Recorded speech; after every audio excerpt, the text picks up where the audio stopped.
Some days can be very frustrating where you just want to run away. You want to run upstairs and curl up in the bed and cry and just scream and ah!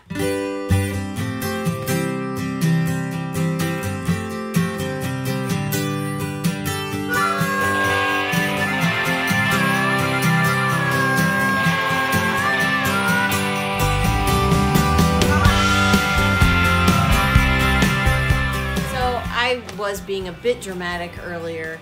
Some days are fantastic and great and everything runs really smooth. There are a few times during the week that it's a little challenging and, you know, we just need to take a break. Have lunch a little early, but everything is all right. Yeah, I must admit, things get a little bit different when it gets really cold out. I mean, we have lived in Cincinnati, but before that, we lived in Florida. Now, obviously, that's a big jump in climate, temperature, the whole 9 yards. But in Cincinnati, we had snow, but nothing like it is here. In Cincinnati, we had cold temperatures, but nothing like it is here. And the challenges of just basic stuff, getting things done around the homestead, is way different when it's -30 outside. Well, I mean, for example, eggs, our chickens. Gah! Eggs, frozen eggs. If you don't get out there to the chicken coop several times a day, they freeze up. They freeze up really fast, as a matter of fact. And then pretty much all they're good for is to give them to our pigs. And I hate wasting, but at least it's going to the pigs, but boo for frozen eggs.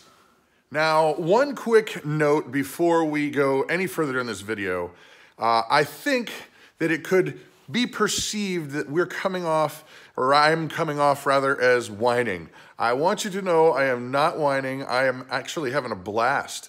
The challenges that we've been facing have been really oddly fun. Yes, they're challenging, and yes, there's things you got to do to get from point A to point B, but the things that we're experiencing are awesome. Well, take, for example, the snow.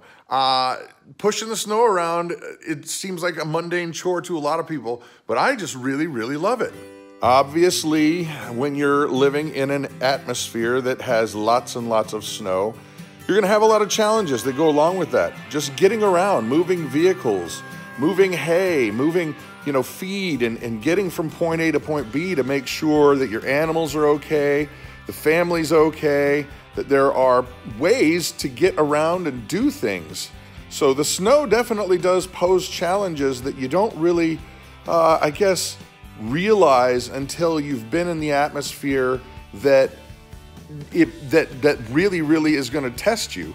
I mean, when we lived in Ohio, we would only get a little bit of snow a year. Now we're talking feet. Now we're talking negatives, in the negatives of 30 and 40 below zero. So those kind of challenges with the combination of snow really are going to be some things that we're going to have to figure out ways to overcome. One thing that most of you may not realize is that Brad has been doing most of the cooking for quite a few years. Well, now, so that he can do more chores outside, I have been doing the cooking, and it's very exciting because he's not in the kitchen, so he doesn't come in and take over or amend the recipe to his liking. I can make the recipe how I want to make it. Heating, for example.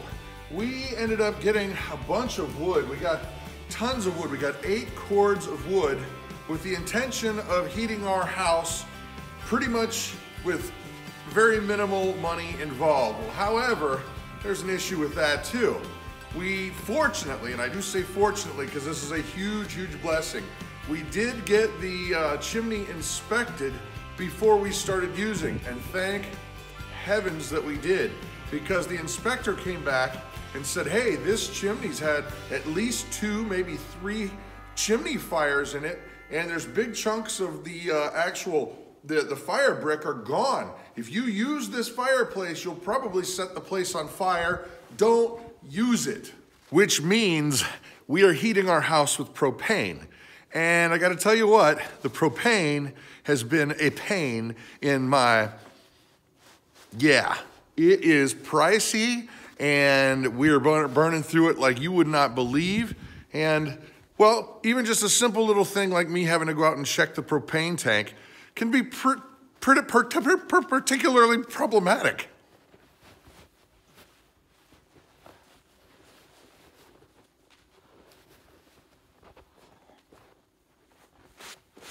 And this one may seem pretty petty, but it's kind of a pet peeve, I guess. The animals, they get all pooey. They're allowed to go outside. They've got a big yard out there that they can go in, but inside, they decide for whatever reason they want to poop in here. And it's frozen, so you can't really get rid of it, but they get all nasty and, part of the thing that makes winter a little tougher. I think I'm gonna take a break. I'm gonna go make some yogurt. Mama making delicious yogurt, Ruthie? Yeah. Woohoo! Hey, Nana, what's that dripping sound? You hear that dripping sound? Mama's making yogurt. It's over there. Timer's done. I set a timer so I wouldn't forget. About the yogurt? Yeah.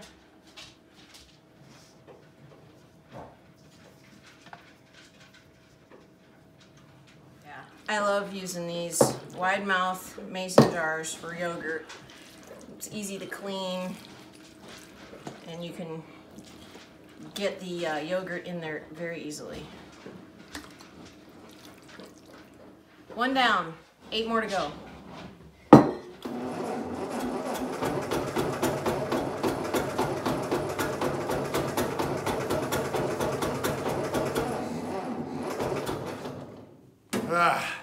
When it gets really cold out, the engines are stubborn as all get out. And sometimes you end up having to get super creative with figuring out how to move that 800-pound bale of hay into the barn without your tractor. Now, the roads can be extremely challenging. Today is not really a bad day. Even though it's really cold outside, we don't have ice on the roads, and that's really dangerous, frankly. You have to be very careful, go very slow. But also, there's times when you can't see the edges of the roads. The snow will blow over and completely cover it, so it looks like field over there and field over here are completely one, they're connected. And you kind of largely have to do a little bit of, I don't know, ESP, trying to figure out exactly where the edges of the roads are, but it's not uncommon to see people just accidentally drive into a ditch because you didn't even see where the road ended and the ditch began. So challenges. Winter poses interesting challenges on the homestead. Oh my goodness, yes. Inside, yes. And I think it's even more challenging outside. But don't let anybody tell you the secret is that it's still a lot of fun. Yeah. Yeah. Well, Anyway, I'm Brad. I'm Krista. And you guys have an amazing day.